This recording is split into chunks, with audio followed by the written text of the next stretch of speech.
Thank you for joining me in this AWS Summit online session. Today we're going to talk about building cloud skills for the digital economy in El Salvador. We have a very special guest, the Minister of Economy of El Salvador, who will share with us her cloud journey in getting young people trained and prepared for the cloud jobs of tomorrow. My name is Hillary Foster, and I'm the Education Programs Lead for Latin America, Canada, and the Caribbean of Amazon Web Services. We started this initiative last year because of the vision of the minister, who said to me, Hillary, what can we possibly do to make sure that students take full advantage of this strange time in history to learn, get certified, get ready for jobs? So it was really fantastic to work with her, who had this, very clear vision of making a tough situation really be useful for the young people of El Salvador. We had basically three objectives for this project. We wanted to be training students in cloud skills. We wanted to be developing the right sort of set of capabilities that were very clearly aligned to the jobs of the future. And we also wanted to be inspiring young people to innovate and build solutions. In all three counts, we had a lot of different resources that came in and were used, but I'm most proud of the way that we were able to make use of the local talent in El Salvador. We had Amazon partners from El Salvador participate in webinars and share what they were building and working on, what kind of skill profiles they were looking for. We had young entrepreneurs from El Salvador talking about their ideas for businesses and how they used cloud services to bring those ideas into real life. We had great support from the Amazon community of Amazonians who are from El Salvador, who pitched in and created a special video to encourage the student participants and share their own stories of why cloud computing is a critical skill. So we had Salvadorians in Japan, in Spain, in Germany, all coming together to cheer on the student participants. I'm going to start out today giving a little more context about this initiative and the two different AWS programs that we used, AWS Educate and AWS Academy.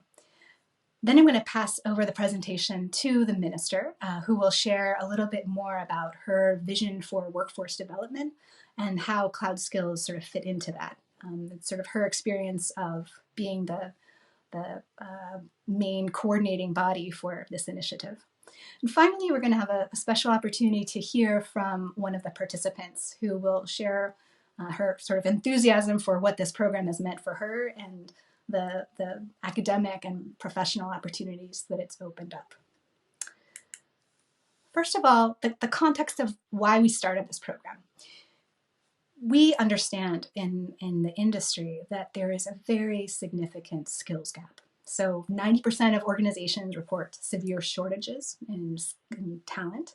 About 80% of IT decision makers say that there is a significant skills gap in the cloud computing skills that they need in their organizations. So both AWS Academy and AWS Educate were created to really take on that gap and support academic institutions, universities, colleges, vocational high schools in closing that gap. These programs were designed to sort of work backwards from the needs of the industry and to provide all of the tools and resources that universities need. We talk with a lot of professors who say, I really am excited to share, the sort of possibilities that the cloud brings, but it's challenging. I have a full-time job. How can I possibly keep up with all of the innovation, all of the releases from AWS? So both Educate and Academy take care of updating curriculum so that it's a lighter lift for professors, so they can sort of use our pre-created content and get their students to the next level in cloud computing.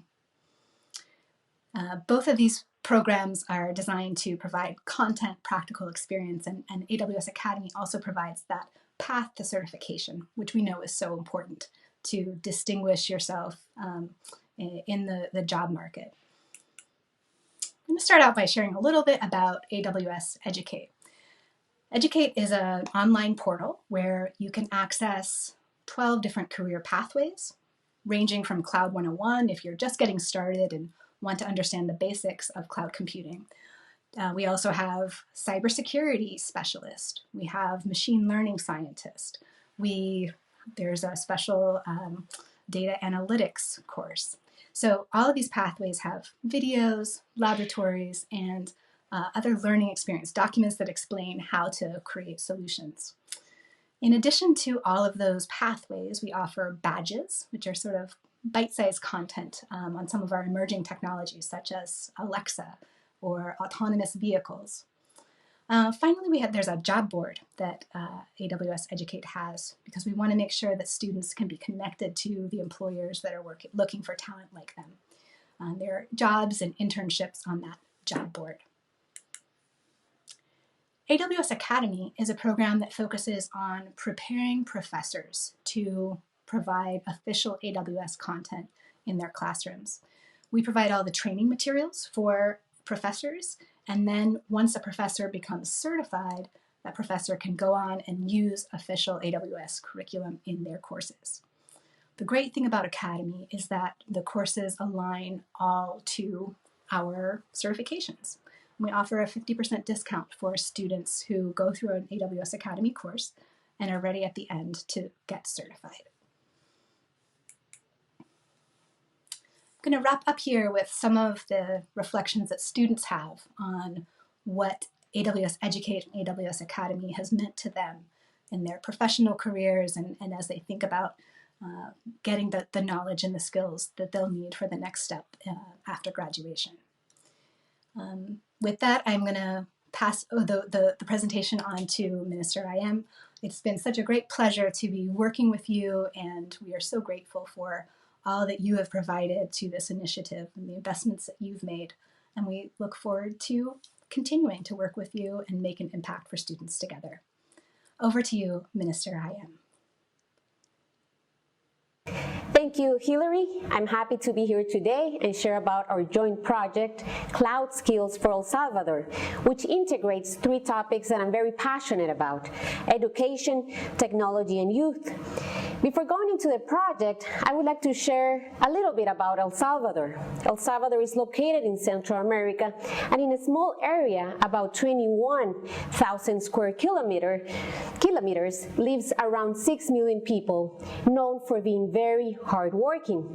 We have a workforce of nearly 3 million people, of which just over half are under the age of 40. Because of its geostratific location, El Salvador spends half of the year in the Central Standard Time Zone and the other half of the year in the Mountain Standard Time Zone. This allows us to work in perfect synchrony with different companies in South and North America. The country is regarded as having one of the most neutral English accents in the world, and I couldn't move forward without mentioning surf. El Salvador is known for being a great place for surfing. El Salvador also has a great potential in offshore business services. The services sectors contributes in more than 70% of our GDP.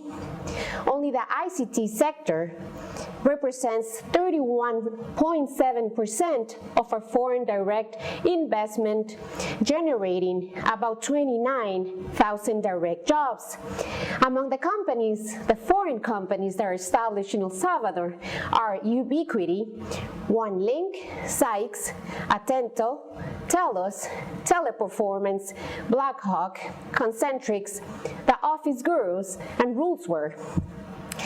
When talking to the management of these companies, there's a common denominator on why they are established in El Salvador and why a lot of these companies are growing.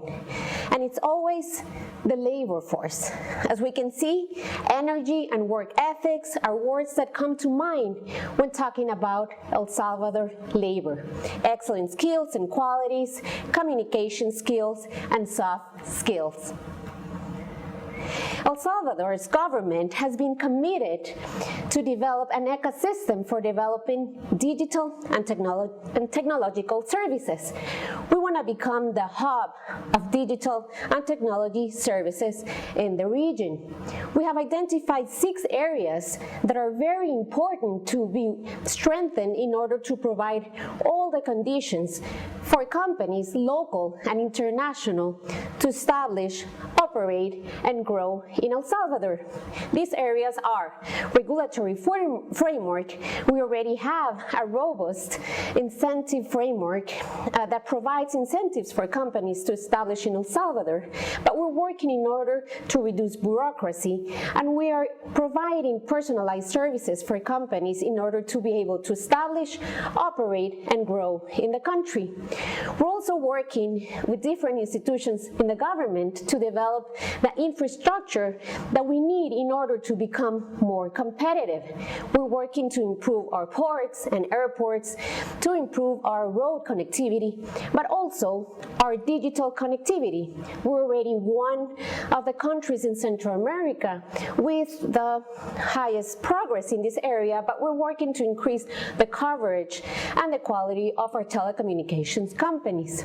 We're also very committed to increase actions towards improving our research and development and innovation and the adoption and innovation of everything we do. One of the projects that we're currently working on is on developing a center for innovation that will allow us to become that hub of digital and technological services that I mentioned earlier. In terms of market opportunities, El Salvador is very well integrated with the whole world. We have free trade agreements with more than 10 countries, which opens preferential access with more than 42 countries. Financing is one of the barriers to growth in this sector locally, and this is one area that we're currently also working together with international organizations in order to expand the access and quality of financial services. Another area that we're working together with the Ministry of Education and the Secretariat of Innovation of El Salvador is to create a human talent that responds to the demand of the productive sector, but also that labor that we need for today and the future. Going into the project, we started conversations with Amazon Web Services team less than a year ago, and in the midst of the pandemic, this project aimed to expand the access of technology training to youth in El Salvador. I'm happy to report that as of today, 16 higher education institutions have joined this program, allowing a large coverage of this training throughout the country. 2,500 students have enrolled and completed the Cloud Center pathways. The top 6 pathway skills chosen by students are cloud computing, application developer, cloud support associate, cloud support engineer, machine learning scientist, and web development engineer. We're very glad with the results that we have achieved, but we're committed to keep expanding the coverage of this project, but also to connect the human talent created through this project with industry locally and internationally. Also to certify the labor competencies of students so that they have more opportunities ahead. But the best way to get to know a project is through the words of a beneficiary. And now I would like to share a video of an experience lived through this project. Mi nombre es Jacqueline Hernández y soy del Departamento de la Libertad. Estudio en la Universidad Francisco Gavidia el 5º año de Ingeniería en Telecomunicaciones. Me enteré de la iniciativa de habilidades en la nube a través de la publicidad de la universidad en su página web y decidí participar porque yo no tenía mayor conocimiento acerca de la nube. Entonces creí que era una excelente oportunidad para mejorar mis habilidades. El primer curso que realicé fue Cloud 101, que es una introducción a la infraestructura de la nube. Todos esos conocimientos, todos los cursos y las insignias que he obtenido, todos me han ayudado a formarme mejor como un profesional de calidad. Definitivamente, Habilidades en la Nube es un programa que viene a beneficiar a todo aquel que desee superarse, que desee mejorar su calidad de vida. Me encantaría extender una invitación para que todas las personas formen parte del programa de habilidades en la nube. Es una experiencia increíble y se la recomiendo a cualquiera que tenga ganas de superarse, porque es un autoaprendizaje increíble. Además, se les va a traer excelentes beneficios, no solo a su carrera estudiantil, también a su carrera profesional.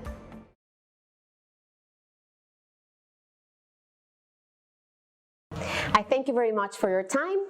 Thank you, Amazon Web Services team, for working with us in order to transform lives of youth and transform our country.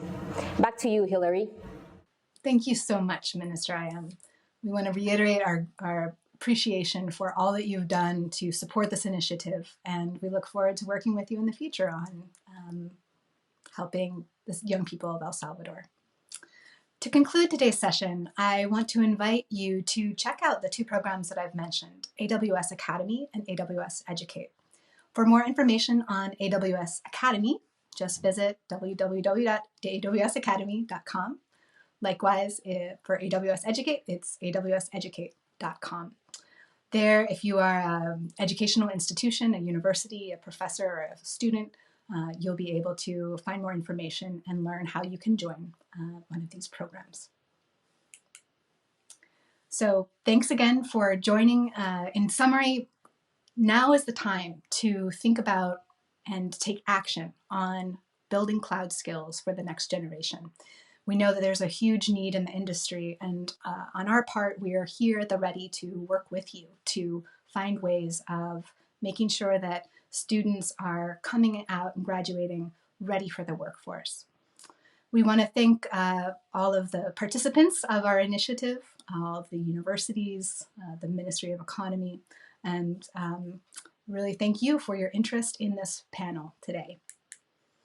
I have one more quick question or quick inquiry, quick thing to ask of you. If you could just take 2 minutes to complete our survey. That's a great way for us to learn what we're doing well, how can we improve, and to hear from you directly. So please go ahead and take that survey. Thanks for watching today's session. It's been a great pleasure to speak.